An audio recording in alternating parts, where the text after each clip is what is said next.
What is up, everybody? I am Kevin Iole, UFC 298 on Saturday in Anaheim. It is going to be one hell of a show, and one of the fights I am most looking forward to is the co-main event. Paulo Costa will take on my guest right now, former middleweight champion Robert Whittaker. Rob, how are you, my friend? Very well, thank you. So this is your first time back in the octagon since a fight with Dricus du Plessis, now the middleweight champion. Um, let's start there. How difficult has it been to kind of pick up the pieces and come back from that fight?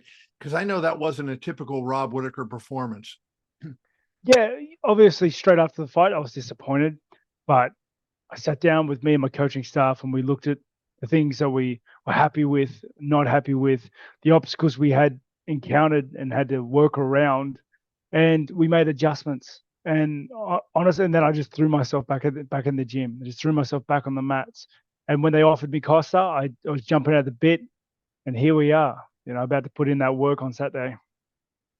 Do you feel like that, because I thought you started good in that fight, right? I thought you started good against Trickus in that fight, and then kind of, he took over. And the thing was it a combination of all those things you mentioned that kind of wore you down physically, or was it just, you know, more like a mental impact on you? I it was I'm gonna say it was a bit of both. It was a bit of both. I didn't show up. The Rob Whittaker that I wanted to show up did not on that night. And yeah, that was disappointing. That's what I'm most disappointed about. It's like not whether you win or lose, it's more about performing.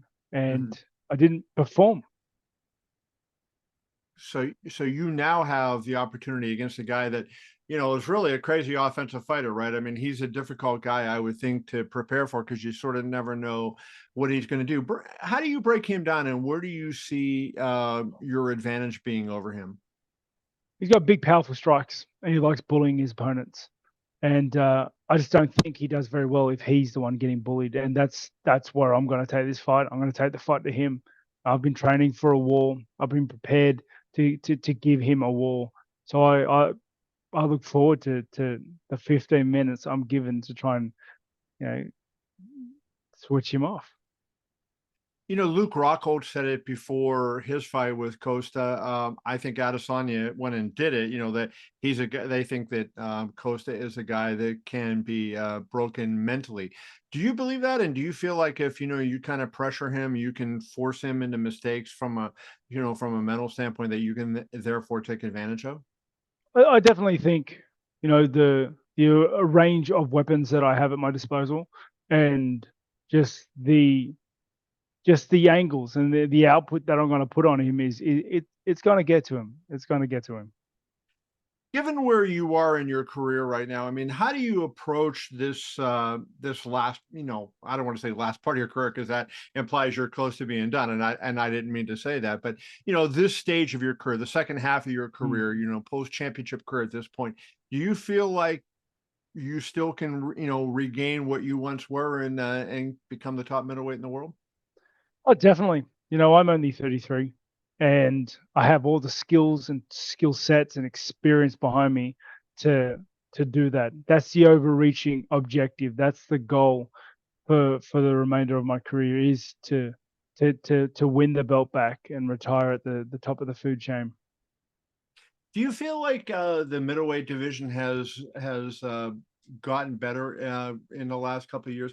So I look at it, the belt has changed fight after fight after fight. Is that a symptom of the fact that the challengers are better now than they used to be?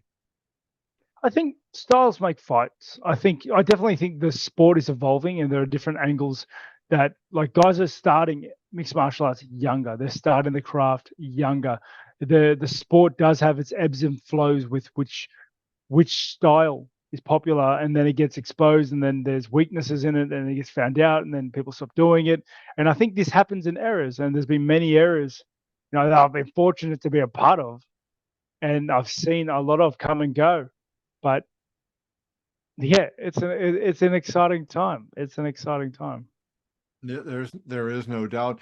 What is the plan? If let's assume you win this fight. I mean, we're going to see you again second half of the year. What is the plan for 2024 for you? that's definitely the plan. I'd like to fight, 2 to 3 times a year. That is the plan. But right now, my calendar goes up until the 17th, and Right. yeah. Is this fair to say that in a way, you lost two of your last three. Now, I hate to say it because you lost, to champions, right? You lost to, really good fighters, but this fight might be the most important fight of your life, not only because it's the next fight, but also because if you lose three or four in a crowded division, where does that leave you, right? So, I mean, for an opportunity down the road and to get back to where you said you want to be, it would seem this fight really carries a lot of significance. I think every fight carries significance, especially, but I've been at the top of the game for the longest of times.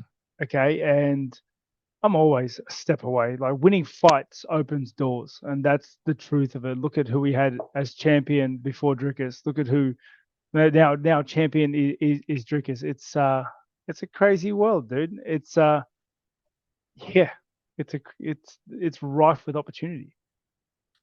When you see that, like, so we go, Pajeda, Adesanya, Strickland, du Plessis, right? I mean, does that tell you that the competition is so tight that one little mistake makes a big difference?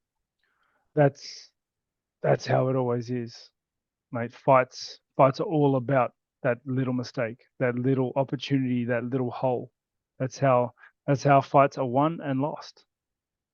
So let's wrap with this. When you look at what your career is going to be when it's done, like, what are the foundational points that you want to have add to what you've already done now? I mean, is it are there any tangible goals that you can tell us that you want to add in the next second half of your career? Yeah, I want to win the belt. I want to win the belt back and retire at the top of the food chain. That's the overreaching goal. That is the goal that I'm hunting. The one-time champion, maybe the future champion, who knows? Robert Whittaker, UFC 298 in Anaheim on Saturday. Rob, always good talking to you. Wish you the best of luck, my friend. Thank you very much. Take it easy. Be well.